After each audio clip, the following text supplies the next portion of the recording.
함께 봉독하신 말씀을 통해서 신앙의 분별력이라는 제목으로 은혜에 충만한 시간이 되길 바랍니다. 지금은 어느 때보다도 신앙의 분별력이 필요한 시대입니다. 그 이유가 뭐냐? 우선 비성경적인 가치관이 세상을 가득하게 채우고 있기 때문에 무엇이 옳은지 무엇이 그른지 판단하기 어려운 세상이라는 걸 알게 되기 때문에 그러는 것입니다. 또 하나는 우리를 믿음에 떨어지게 하려는 그런 일들이 세상에 너무나 많다. 그래서 우리를 유혹하는 마귀의 세력이 너무 강하기 때문에 우리에게 신앙적인 분별력이 필요하다고 말씀하고 있는 것입니다. 그리고 세 번째는 우리를 쾌락으로 끌고 가려는 유혹이 이단이 너무나 많기 때문인 것입니다. 그래서 시대를 살아가는 우리에게 꼭 필요한 것이 뭐냐? 바로 신앙의 분별력이라고 말씀할 수가 있는 것입니다. 오늘 본문에 보면 예수님이 사역을 감당하는데 바리새인과 사두개인들이 예수님께 와서 예수님한테 물어봅니다. 내가 정말 메시아거든. 메시아가 됨을 표적을 내게 보이라. 이렇게 말씀하고 있는 것입니다. 그러자 예수님은 그들에게 말합니다. 어찌하여 너희는 분별력이 없느냐? 예수님이 메시아인 걸 분별을 하느냐? 너희는 그런 분별을 가지라고 말씀했어요. 그러면서 3절에 말씀하기에 너희가 날씨는 분별할 줄 아는데 시대의 표적은 내가 분별할 수 없냐 하면서 바리새인과 사두개인을 책망하십니다. 다시 말하면 분별력을 가지라 이렇게 말씀하고 있는 것입니다.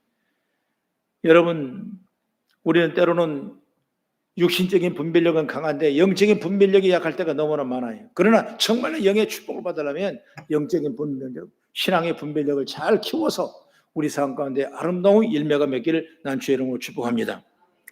주님이 당시 사두개인과 바리새인에게 말씀한 것처럼 지금 이 시대를 우리에게도 마땅히 가져야 할 신앙의 분별력이라고 생각이 돼요. 그럼 우리가 가져야 할 신앙의 분별력은 어떤 걸까? 첫째로 예수님이 어떤 분인지를 분별할力필요하다 그 말인 것입니다. 그 당시나 지금이나 사람들은 예수님이 우리의 구원자 되고 하나님 되심을 증명하는 무언가 표적을 보기를 원했던 것입니다. 꼭 표적이 있어야 예수님 믿는 거죠. 그러나 본문의 4절을 보니까 예수님이 보일 표적은 뭐라 그랬냐? 요나의 표적밖에 보일 것이 없다. 이 무슨 말이냐면 여러분 알죠? 요나가 그런 하나님의 말씀을 떠나서 그가 물고기 뱃속에 빠졌는데 3일 동안 들어가 있었습니다. 그리고 3일 후에 다시 물 밖으로 튀어나오는 살아있는 역사가 일어났어요. 그러므로 예수님께서도 내 자신도 죽으셨다가 내가 3일 만에 살아날 것이라 이렇게 말씀. 그래서 내가 요나의 표적밖에 보일 것이 없다 이렇게 말하는 거예요. 그러니까 이들이 표적을 보이라는 요구에 예수님께서 요나의 표적밖에 보여줄 것이 없다고 하는 말 이유가 바로 예수님이 바리새인과 사두개인들이 요구를 들어줄 경우에는 그들의 잘못된 요구와 호기심을 욕구를 들어주게 되는 거죠. 그러면 예수께서 이 땅에 오신 목적과 사역을 행하시는 그 뜻이 왜곡될 수밖에 없다는 걸 보게 되는 것입니다. 여러분, 예수님께서도 공생애를 하시기 위해서 40일 정도 들이시고 땅에서 내려오셔서 산에 내려오셔서 처음으로 일성이 뭐냐? 바로 마귀들이 사단이 예수님을 찾아와서 얼마나 배고프십니까? 당신은 능력 있는 사람이니까 이 돌을 떡으로 만들어서 잡수십시오. 정말 이 배고프면은 돌인들, 나무들 어떤 것들을 못 먹겠습니까? 그런 유혹을 했을 때 예수님께서는 사람은 떡으로만 사는 것이 아니요 하나님의 말씀으로 사는 것이라고 분명히 그들을 거부했어요. 이게 바로 우리 예수님의 정체성이고 분별력이라고 보고 있는 거죠. 다시 또 마귀는 물러가냐고 또 다시 찾아왔습니다. 그러면서 당신은 위대한 사람인데 정말 위에 때려 내리면 너희가 원하던 그 불이던 천사들이 다 너를 바쳐서 어느 상처 없이 너를 받아줄 것이 아닌 것인가? 한번 내가 그렇게 해봐라. 그래서 예수님께 그 유혹을 물리치기 위해서 사탄아 뒤로 물러가라고 단호히 여러분 배기했던 것입니다. 그러나 또 마귀들은 또 다시 찾아와서 또 예수님 앞에 두 번, 세 번째 이렇게 말합니다. 나에게 절언하면, 경배만 하면 모든 세상의 일들을 다 내게 맡기고 다 주겠다. 이렇게 말했을 때 예수님께 단호하게 그 유혹을 뿌리치고 주 하나님을 내가 시험하지 말라. 여러분 이렇게 완벽하게 배교함으로 말미암아 마귀에서 이기는 분별력을 예수님이 가신 줄 믿으시기 바랍니다. 그리고 또 하나는 참된 표적은 예수님의 죽으심과 부활이며 이를 통해 사람을 구원하는 것인데, 다른 표적을 보여주면 사람들은 예수님의 죽으심과 부활을 잊어버리고 자꾸 다른 표적에 관심을 갖게 되고 예수님을 구하기보다는 표적만 구하게 되는 역사가 있기 때문에 예수님께 당연히 거부하는 것입니다. 그래서 그 표적보다 예수님의 구원을 생각하고 십자가를 생각하고 부활을 생각하고 예수님만 바라보게 하기 위해서 그렇게 말씀하신 것이라고 말씀을 드릴 수가 있는 것입니다. 그때나 지금이나 사람들은 예수님이 누구인지를 여러분 관심이 없고 예수님께 주시는 복만 관심을 두는 경우가 너무나 많아요. 물론 이것도 필요합니다. 그러나 진짜 중요한 건 뭐냐? 예수님을 잘 알아야 되는 것입니다. 이게 신앙의 분별력이에요. 어떤 할머니들이 노인정에서 고수업을 치다가 어느 할머니가 그랬대요. 예수님이 죽었디야. 그러니까 옆에 할머니가 어떻게 죽었디야? 못이 찔러 죽었디야. 내가 그 양반 머리 풀고 다닐 때도 내가 알아봤어. 그러더라고요. 근데 그 옆에 있는 할머니가 또 궁금하니까 예수님이 누구요? 그랬을 때 옆에 있는 할머니가 몰라. 우리 며느리가 맨날 아버지 하는 거 보니까 사돈 양반인가 봐. 아니 그러면 사돈이 죽었으면 빨리 가봐야지. 여기 있으면 어떻게 해야? 3일 만에 부활했디야. 여러분 그런 우스운 얘기가 여러 번 있어요. 우리가 예수를 잘 알아야 되는 것입니다. 예수는 우리의 영혼의 생명이시고 영원 구원이시고 영원한 미래의 축복인 줄 믿으시기 바랍니다. 예수 없이는 천국 갈 수가 없어요. 예수 믿고 천국 가는 것입니다. 그럼 우리를 잘 분별해서 예수와 동행하는 우리 모든 손에게를 축복합니다. 그러므로 예수님이 이 세상에 오신 목적이 뭐냐? 목적. 나는 세 가지를 분명히 여러분에게 말씀합니다. 첫째로 여러분, 예수님은 우리를 구하기 위해서 오신 목적이 구원입니다. 구원. 마태복음 1장 21절을 한번 보십시오. 시작. 아들을 낳으려니 이름을 예수로 하라. 이는 그가 자기의 백성을 그들의 죄에서 구원을 자니라. 그들의 백성은 구원할 자라. 예수는 구원자입니다. 구원자. 구원 때문에 오셨고, 또 두 번째로 뭐냐? 예수님께서 이 땅에 오신 목적은 마귀를 대적하게 친밀하게 오신 거예요. 요한일서 3장 8절을 같이 한번 읽어보시죠. 시작. 죄를 짓는 자는 마귀에게 속하나니 마귀는 처음부터 범죄함이라. 하나님의 아들이 나타나신 것은 마귀의 일을 멸하려 하심이라. 마귀는 끊임없이 우리 여러 가지 방법을 통해서 예수를 믿지 못하게 하는 것입니다. 예수와 멀어지게 합니다. 떨어지게 합니다. 예수님 오신 목적은 이런 마귀를 멸하러 오셨다고 성경은 분명히 말씀하고 있는 것입니다. 또 세 가지가 나옵니다. 세 번째는 우리를 섬기러 오셨다고 말씀하고 있습니다. 마태복음 20장 28절을 같이 읽겠습니다. 시작. 인자가 온 것은 섬김을 받으려 함이 아니라 도리어 섬기려 하고 자기 목숨을 많은 사람의 대속물로 주려 함이라 하십니다.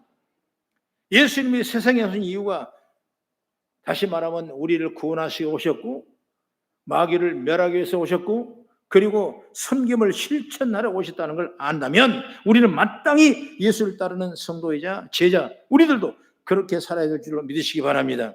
그래야 성도고 그래야 제자가 되는 것입니다. 주님이 세상에 오신 이유는 바로 뒤로 해버린다면 우리가 기적을 구하고 복만 구하고 있지 않은가, 우리 자신을 돌아봐야 돼요. 그리고 어떻게 사는 것이 주님이 기뻐하는 삶인지를 다시 한번 조명해보는 그런 은혜의 시간이 되기를 축복합니다. 그 다음에 두 번째로 뭐냐? 표적보다는 믿음이 우선이라는 분별력이 필요하다 그 말입니다. 예수님은 당시 이스라엘에 있었던 분파 중에 유력한 두 개의 분파가 바로 사두개인과 바리새인의 분파들이에요. 그런데 이들은 끊임없이 예수를 부정하면서 혹시나 네가 정말 예수라면 우리에게 그 표적 좀 보여달라. 표적 좀. 성경을 보면 여러분 여러 가지 나오죠. 기사가 나오고 이적이 나오고 기적이 나오고 표적이 나오고 이런 네 가지 단어가 혼합되어서 하나님의 능력을 계시할 때 말하는 내용이 나오는 것입니다. 우선 표적을 보면 표적이 뭐냐? 표적이 기적이나 이적을 통해 하나님의, 다시 말하면 예수님이 하나님의 되심을 증거하는 걸 바로 표적이라 그렇게 말해요. 영어 성경은 이것을 뭐로 사인이라고 이렇게 표시를 하죠. 이 비표적을 사인이라고 쓰고 있습니다. 기적은 뭐냐? 헬라어로 테라스란 말인데 이 놀라운 일, 경이로운 일을 의미하며 영어 성경은 주로 이걸 미라클이라고 이렇게 말하고 써 있어요. 영어 성경은. 그 다음에 이적은 뭐냐? 이 이적은 헬라어로 디나미스인데 이게 뭐냐면 바로 성령의 능력을 받으면 권능이 임하잖아요. 그때 이 성령의 권능을 두나미스라고 그랬습니다. 그러니까 하나님의 능력을 나타내는 초자연적 행위가 바로 이 이적이라고 말이에요. 이적. 그걸 이적입니다. 그럼 기사는 뭐냐? 기사와 이적이 나오죠. 주로 헬라 테라스에서 번역한 말인데 이것은 이적과 표적과 함께 사용되는 하나님 놀라운 행위를 그대로 묘사하는 말씀이라고 합니다. 그런데 오늘 본문에 보면 사두개인과 바리새인이 요구하는 것이 뭐냐? 바로 표적이에요. 표적. 당신이 정말 메시아인 증거라는 걸 보여달라 이런 것입니다. 당신은 하나님이라면 하나님인 줄 있는 것을 내게 증거를 보이라. 이걸 얘기하고 있는 것입니다. 여러분 지금도 마찬가지인 거예요. 사람들은 예수가 하나님이고 구원자라면 그 증거를 보이라고 말하는 것입니다. 그러면 내가 믿겠다는 것입니다. 여러분 그러나 믿음은 기적으로 보고 놀라서 가지는 것이 아닌 것입니다. 만약 그렇게 해서 믿음이 생긴다면 그 믿음을 가진 사람이 날마다 새로운 기적을 요구하게 될 것입니다. 제가 어렸을 때 초등학교 시절 같은데 나는 전도를 많이 했어요. 전도를. 하여튼 뭐 선생님한테 잘 보이려고 무조건 끌고 왔네. 그래서 막 사주고 빵 사주고 못 사주고 그냥 아양을 떨어야지 끌고 와요. 그러면 선생님이 얼마나 칭찬하는지 몰라요. 전도 많이 한다고. 그런데 한 친구를 만났는데 그 친구는 전도가 잘하는데 근데 나한테 그러는 거예요. 네가 예수님 봤어? 봤냐고? 그래서 나는 나 예수님 봤다고 그랬지. 그러니까 나도 모르는 새 봤다고 그랬어요. 그러니까 그것이 빌미가 돼서 너는 교회만 다니고 예수만 믿었지 거짓말쟁이라고. 우리는 안 보이는데 왜 내가 보이냐고. 근데 신앙적으로 내가 설명을 할 수가 있어야지. 한참 내가 왕따를 당했던 그런 기억이 나요. 여러분 우리가 잘못하면 우리가 그런 이유가 번할 수 있는 것이면 예수님 여러분 보아서 믿어지는 것이 아니라 믿음으로 믿는 줄 믿으시기 바랍니다. 그걸 모르기 때문에 신학적 용어를 모르기 때문에 설명할 수 없어. 그냥 봤다 그러면 본 줄 알았는데 애들은 그걸 거짓말쟁이로 나를 치부했던 걸 기억하고 있는 것을 보게 되는 것입니다. 여러분 믿음은 기적을 보고 놀라 가지는 것이 아닌 것입니다. 만약 그렇게 해서 믿음이 생긴다면 그 믿음을 가진 사람은 날마다 새로운 기적을 또 달라고 얘기할 것입니다. 이런 대표적인 사람이 바로 유대인이었어요. 그래서 고린도서 1장 22절의 말씀 보면 유대인은 표적만 구하더라 그렇게 기록하고 있습니다. 요한복음 2장 18절은 이에 유대인들이 대답하여 예수께 말하기를 내가 이런 일을 행하니 무슨 표적을 우리에게 보이겠느냐고 말씀했습니다. 이처럼 사람들의 요구에 주님은 요나의 사건을 통해서 십자가를 말씀하고 요나의 표적을 통해서 부활을 말씀하고 죽으심을 말씀하고 있는 것입니다. 여러분 중요한 건 표적과 기적과 이사가 아니라 십자가의 죽음과 부활이라는 걸 믿게 되는 것입니다. 여러분 십자가 죽음의 부활 그것이 복음인데 그 복음은 그걸 기쁜 소식인데 그걸 잃어버리고 표적과 이사만 구하는 것이 우리의 삶의 모습이 아닌가라고 생각하고 있다는 걸 보게 되는 것입니다. 여러분 무엇이 기쁜 소식입니까? 예수님이 우리를 위해 대신 십자가에 죽으시고 부활하셔서 주님을 믿는 사람의 죄를 사하시고 부활의 영광을 주신다는 것이 기쁜 소식 아니겠냐 그 말이에요. 이 사실을 믿는 사람은 여러분 구원하셔서 하나님이 나라를 주신 것입니다. 그것이 우리를 믿는 믿음이에요. 믿음으로 여러분 천국 가는 것입니다. 돈 가지고 가는 것, 명예, 실력 가지고 가는 것이 아니라 우리는 예수 그리스도의 부활을 믿는 그 믿음을 통해서 천국의 영원한 백성이 되고 믿음으로 살아가게 되는 역사가 임하기를 보게 되는 것입니다. 정말 중요한 표적이 아니라 믿음입니다. 그 믿음이 얼마나 중요합니까? 그래서 오늘 요한복음 5장 24절을 같이 한번 읽어보세요. 시작. 내가 진실로 너에게 이르노니 내 말을 듣고 또 나 보내신 이를 믿는 자는 영생을 얻었고 심판에 이르지 아니하나니 사망에서 생명으로 옮겼느니라. 다시 말하면 주님을 믿으면 내가 주님을 믿으면 부활의 주님을 믿으면 사망에서 생명으로 옮겨진다 그 말씀이에요. 믿음으로 구원받는다는 것입니다. 세상에 물질이 최고와 생각이기 때문에 이런 영향이 성도들에게 마음에 들어오기보다는 믿음으로 받는 복 중의 복, 은혜 중의 은혜인 구원의 은혜는 여러분 생각하지 않고 자꾸 뭔가 표적과 이삭과 기적만 바라보고 그것이 믿음인 척 할 때가 너무나 많다는 걸 보게 되는 것입니다. 여러분 명예도 필요하죠. 실력도 필요하죠. 여러분 우리의 삶 속에 물질도 당연히 필요하죠. 그러나 성경은 물질보다 먼저 믿음이 중요하다고 말씀하는 것입니다. 우리는 이것을 아는 것이 바로 분별력이라고 나는 생각하고 있는 것입니다. 이것도 중요하고 저것도 중요합니다. 그러나 최고 중요한 건 뭐냐? 바로 믿음이라는 걸 믿으시기 바랍니다. 그래서 예수님께서 설명하실 때 길가에 피는 들백합 바라보라. 들사람도 매지 아니하도 그렇게 솔로몬의 영광처럼 화려한 꽃을 피지 않느냐. 공중에 지나가는 새를 보라. 먹이지도 않고 창고도 없고 들이지도 않는데도 불구하고 그는 잘 살고 있지 않느냐. 이것들은 이방인들이 구하는 것이 하물며 너희일까 보냐. 그러면서 마태복음 6장 33절에 말합니다. 너희는 먼저 그 나라 을 구하라. 그리하면 그 모든 걸 내게 다 주시라고 말씀하고 있는 것입니다. 여러분 물질 여러분 믿음으로 살면 주게 돼 있어요. 여러분 내가 믿음으로 살면 지혜를 주게 돼 있어요. 제가 초등학교 동창 중에 나를 좋아했던 여자가 있었어요. 나는 몰라요. 그걸 좋아했는지 아닌지 모르는데 그는 나를 좋아했나 봐. 벌써 초등학교 졸업한 지가 60년 정도 됐지 않습니까? 벌써. 그런데 동창으로 연락이 왔어요. 그래 몇 번 카톡을 하고 참 그때 내가 너를 좋아했는데 넌 난 모르지? 잘 기억이 없는데. 그런데 그 따님이 거기서 부평에 순복음교회를 다니는데 내가 순복음교회 다닌다는 얘기 듣고 찾아보니까 순복음 거성교회 담임인데 너무나 나를 보고 싶었다. 이게 볼 수는 없지만은 내가 얘기 안부를 물어보니까 카톡 주면 카톡 좀 대답해주고 그렇게. 나 성도가 주는 카톡도 대답을 못하는데 여러분 그렇게 했으면 그러는데 내가 뭐라냐면 예수 잘 믿냐니까 잘 믿대. 그 목사님한테 전화했더니 너무나 잘 믿는데 권사님인데 너무나 잘하신대.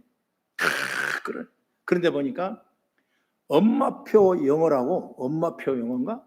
그걸 어린이 아이들에게 영어를 가르치는 프로그램이 엄마표인데 그거 아이템을 발명을 해가지고 그 딸이 그때 이제 그 딸이 아주 최고의 그 아주 뭐랄까 넉넉함을 누리고 있는 그걸 인터넷에서 보여주는 거예요. 보니까 와 시골에 살 때 가난하고 어렵고 힘들고 고통스럽고 했는데도 불구하고 그렇게 예수를 잘 믿고 나니까 우리 자녀들이 이렇게 잘 되는 거예요. 믿음으로 키우면 믿음으로 나가니까 하나님이 그 일을 올릴 수밖에 없는 것입니다. 우리는 자칫 잘못하면 신앙의 분별력을 잃어버리고 오늘 뭘 먹을까 뭘 마실까 뭐 입을까 여기만 올인돼 버린다면 결국 여러분 우리 가운데 모든 삶은 어려운 것입니다. 하나님은 하나님 영광을 돌리는 그런 복된 자리에 저 여러분 서야 되는 것입니다. 여러분 믿음으로 사십시다. 믿으면 됩니다. 믿으면 잘 됩니다. 믿음은 복된 역사가 일어나는 일입니다. 여러분이 함께 동행하셔서 표적과 기적뿐만 아니라 여러분 믿음으로 구하고 믿음으로 나가는 우리 모든 성도가 되길 난 주의 이름으로 축원합니다. 그러므로 우리는 항상 마음의 분별력을 세우고 신앙의 분별력을 가지고 날마다 주를 향하여 달려가는 아름다운 모습이 되기를 축복합니다. 그리고 세 번째 뭐냐? 세상을 보고 시대를 보면서 어떻게 살아야 할까를 분별하는 지혜를 얻으라. 어떻게 살아야 될까? 세상을 보고 시대를 따라가 보면서 우리는 정말 믿음으로 사는데 어떻게 살아야 될까? 이런 어떤 다짐과 이런 믿음이 제가 열리라고 말이에요. 오늘 본문 2, 3절이 중요한 말씀인데 같이 한번 읽어보겠습니다. 시작. 예수께서 대답하여 이르시되 너희가 저녁에 하늘이 붉으면 날이 좋겠다 하고 아침에 하늘이 붉고 흐리면 오늘 날이 굳겠다 하나니 너희가 날씨는 분별할 줄 알면서 시대의 표적은 분별할 수 없느냐. 여러분 이것은 당시 사람들이 날씨에 가졌던 생각인데 예수님은 너희는 저녁 때 하늘에 붉은 것을 보고 날씨가 맑겠구나, 아침에 하늘이 붉고 흐린 걸 보니 오늘 날씨는 굳겠구나, 이렇게 말은 잘한다고 말이에요. 우리도 그렇지 않습니까? 그런데 이렇게 하늘을 보고 날씨는 분별할 줄 알면서 왜 이 시대의 징조는 분별하지 못하냐고 말이에요. 날씨는 분별할 줄 알면서 이 시대를 분별을 모르느냐? 바로 볼 줄 아는 지혜를 얻어라 하면서 책망하는 말씀이 오늘 본문의 말씀이라고 생각이 되는 것입니다. 여러분, 우리는 세상에 살고 있습니다. 먼 나라에 사는 것이 아니에요. 바로 이 나라, 이 민족, 이 세상에 살고 있는 것입니다. 그런데 이 세상에서 사는 삶의 방향이 세상을 창조하시고 다스리는 하나님께로 향하면 좋은데 그렇지 못하는 사람이 너무나 많다는 거죠. 사람이 중심이라는 세상의 흐름에 따라 하나님을 원하지 않는 방향으로 나가는 일들이 너무나 많은 것입니다. 심지어 하나님을 대적하는 방향으로 가는 길이 너무나 열려 있는 것입니다.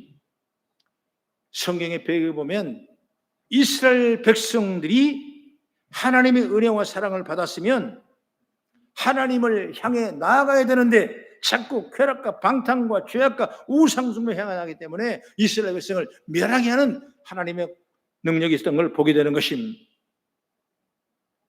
여러분, 그들 대부분 뭐냐? 분별력을 잃어버리고 그러면 세상을 따라가는 것입니다. 그래서 하나님 책망을 받습니다. 징계를 받습니다. 심판을 받습니다. 그러나 믿음의 사람들은 분별력을 가졌기 때문에 어떤 환경 속에서 건져내는 역사, 어떤 일 속에서 살아나는 역사, 어떤 억압 속에서 여러분 하나님의 권세와 능력을 입은 역사가 믿음을 통해 일어난 줄 믿으시기 바랍니다. 여러분, 이 문제, 가정의 문제든 직장의 문제든 사회의 문제든 우리 사업의 문제든 여러분 믿음으로 나가면은 하나님이 권세를 주시고 은혜를 주시고 표적을 주시고 기적을 주시고 놀라운 능력을 주게 될 줄로 믿습니다. 그래서 우리는 이런 사람을 통해서 하나님 나라가 확장되게 되고 하나님을 알게 하는 사람이 늘어나게 되고 구원받는 수가 날마다 늘어나는 역사가 임하게 될 줄로 믿습니다. 마지막으로 성경을 봅니다. 로마서 12장 1, 2절을 같이 한번 보겠습니다. 시작.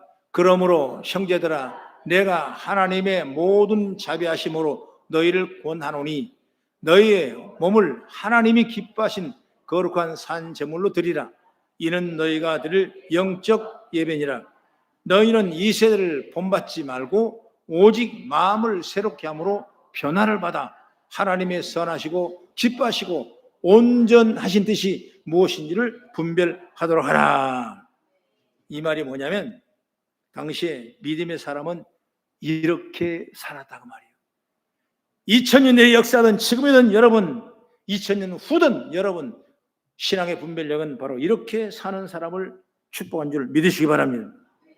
우리도 세상을 살아가면서 그냥 나 좋은 대로 세상 따른 것이 아니라 말씀을 기준으로 삼고 무엇이 그런지 무엇이 옳은지 무엇이 잘 되는지 분별하며 살아갔을 때 승리자가 되고 은혜가 될 줄 저는 믿습니다. 때가 악하다고 그랬죠. 그러면서 주님 말씀 세월을 아끼라 그랬습니다. 좋은 것을 줄 것처럼 말하지만 우리가 망해야 하는 존재들이 너무나 많은 세상입니다. 나에게 달콤하고 좋은 걸 줄 것 같지만은 여러분 뒤에는 엄청난 고통과 아픔이 있는 일들이 너무나 많은 것입니다. 그러니 이 세대를 분별해서 사는 분별의 은혜를 달라고 기도하며 나아가는 우리 성도가 되기를 축복합니다. 말세 지말에 우리가 해야 될 축복의 지혜가 뭐냐? 하나님 아버지, 신앙의 분별력을 주십시오. 믿음의 분별력을 주십시오. 이 어려운 세상, 이 힘든 세상, 우겨싸움을 당하는 악한 영이 끊임없이 우리를 도둑질하는 이 세상에 하나님 나에게 영권을 주셔서 승리할 수 있도록 축복받을 수 있도록 인도해 주세요. 이런 기도가 필요한 줄 믿으시기 바랍니다. 그렇게 기도하면 솔로몬에게 하나님께서 지혜를 주셔서 솔로몬을 왕으로 귀하게 세웠던 것처럼 오늘 저 여러분에게도 지혜를 주셔서 담대히 나갈 수 있는 힘과 능력과 용기를 우리에게 허락해 줄 줄로 저는 믿습니다. 정말 주님이 원하는 삶이 무엇인지를 깨달아서 복된 삶을 살고 믿음으로 살고 기도하며 살고 나아가는 우리의 모든 성도가 이 아침이 되기를 나는 주의 이름으로 축원합니다. 기도하겠습니다.